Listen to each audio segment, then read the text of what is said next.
Now it came to pass upon a day that Jonathan the son of Saul said unto the young man that bare his armor, Come, and let us go over to the Philistines' garrison that is on the other side. But he told not his father. And Saul tarried in the uttermost part of Gibeah under a pomegranate tree, which is in Migron. And the people that were there with him were about 600 men. And Ahiah the son of Ahitub, Ichabod's brother, the son of Phinehas, the son of Eli, the Lord's priest in Shiloh, wearing an ephod. And the people knew that Jonathan was gone. And between the passages by which Jonathan sought to go over into the Philistines' garrison, there was a sharp rock on the one side and a sharp rock on the other side. And the name of the one was Bozez, and the name of the other was Seneh. The forefront of one was situate northward over against Michmash, and the other southward over against Gibeah.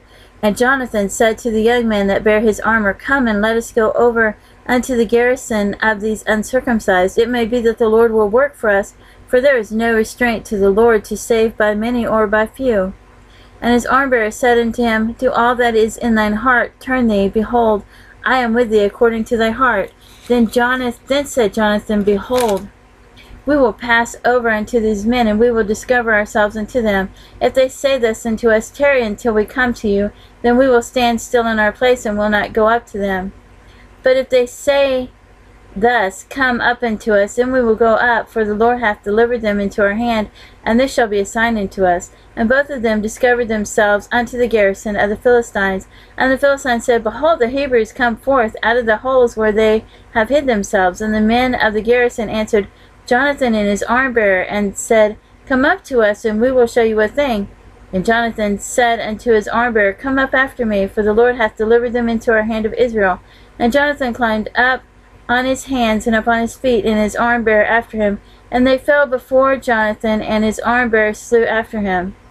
And the first slaughter which Jonathan and his armbearer made was about 20 men, within, as it were, an half acre of land, which a yoke of oxen might plow. And there was a trembling in the host in the field and among all the people. The garrison and the spoilers, they also trembled, and the earth quaked. So it was a very great trembling. And the watchmen of Saul in Gibeah of Benjamin looked, and behold, the multitude melted away, and they went on beating down one another. Then said Saul unto the people that were with him, Number now, and see who is gone from us. And when they had numbered, behold, Jonathan and his armor-bearer were not there. And Saul said unto Ahiah, Bring hither the ark of God, for the ark of God was at that time with the children of Israel. And it came to pass, while Saul talked unto the priests, that the noise that was in the host of the Philistines went on and increased. And Saul said unto the priests, Withdraw thine hand. And Saul and all the people that were with him assembled themselves, and they came to battle. And behold, every man's sword was against his fellow, and there was a great discomfiture.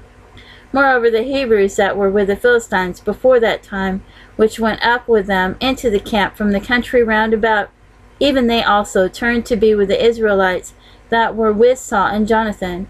Likewise, all the men of Israel which had hid themselves in Mount Ephraim, when they heard that the Philistines fled, even they also followed hard after them in the battle. So the Lord saved Israel that day, and the battle passed over unto Bethaven. And the men of Israel were distressed that day, for Saul had adjured the people, saying, Cursed be the man that eateth any food until evening, that I may be avenged on mine enemies. So none of the people tasted any food. And all they of the land came to a wood, and there was honey upon the ground. And when the people were come into the wood, behold, the honey dropped. But no man put his hand to his mouth, for the people feared the oath. But Jonathan heard not when his father charged the people with the oath.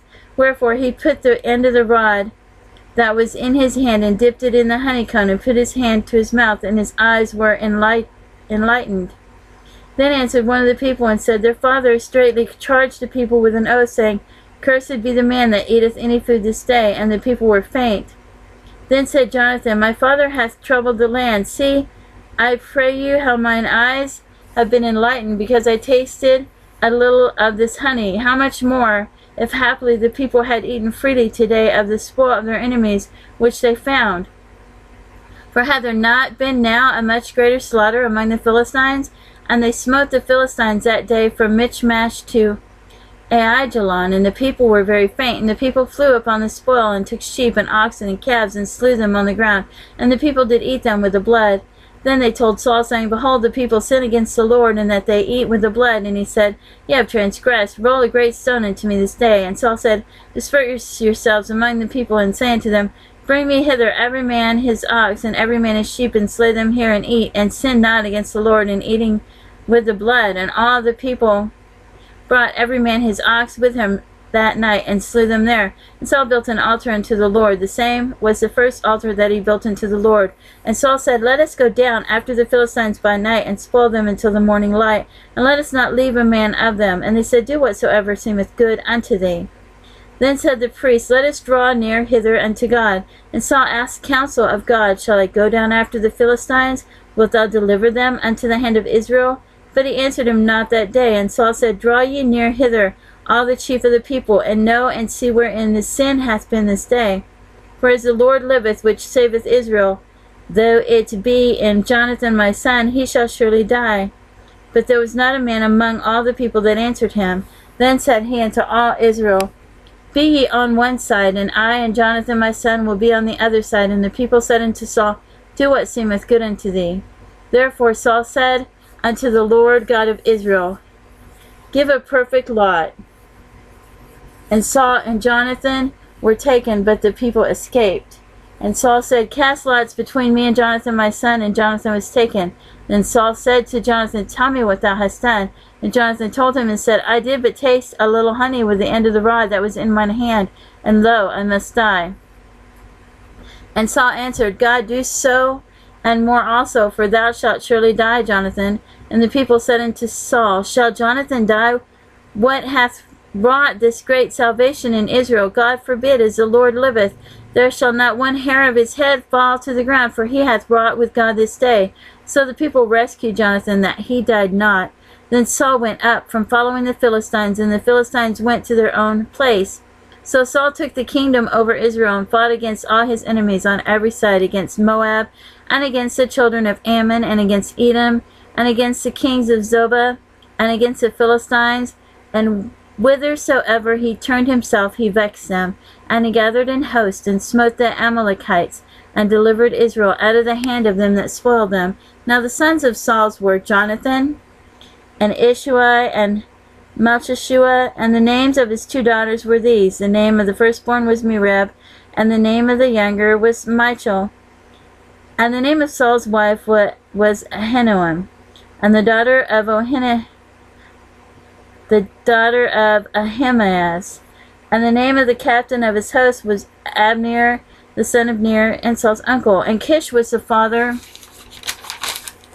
of Saul, and Ner, the father of Abner, was the son of Abiel. And there was a sore war against the Philistines all the days of Saul. And when Saul saw any strong man or any valiant man, he took him unto him.